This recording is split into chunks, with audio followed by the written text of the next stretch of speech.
Hello friends! I'm back for another video. So, meron nga pala ako na-discover na isang cafe sa Camias, Quezon City. Medyo matagal na tong video na to, medyo matagal na tong mga kuha ko sa phone. So, I decided na i-upload na to ngayon. Ito yung Our Humble Beginnings Cafe.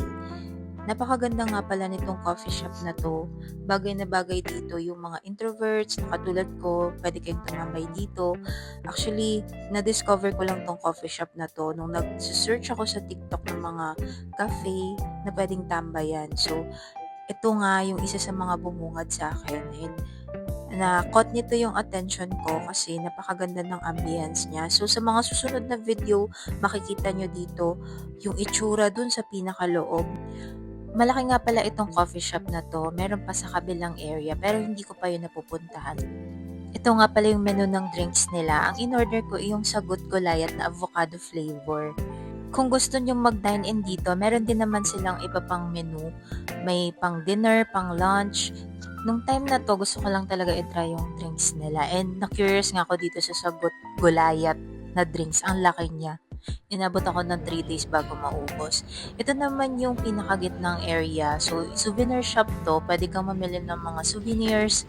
May mga notebooks, ballpen, and other things. Hindi ko lang na-videohan kasi na-excite akong tingnan yung loob. So, yun yung itsura sa loob. Yung mga madidilim na area, madilim daw talaga siya, sabi ng mga staff dito. Kasi nga, for introvert nga tong coffee shop na to. Pero pwede rin namang mag-request na ilawan. At yun, papasok na tayo sa pinaka-loob din. Ayan, so there are group of friends na uminom ng coffee, nagbabonding, and meron din palang isang area dito, yung tawag dito ay cave room. So, pwede siyang i-rent for conferences, for meetings, and pwede rin mag-video okay. 700 pesos nga pala per hour ang pag-rent nitong cave room. At ito yung mga available na activities na pwede nyong gawin.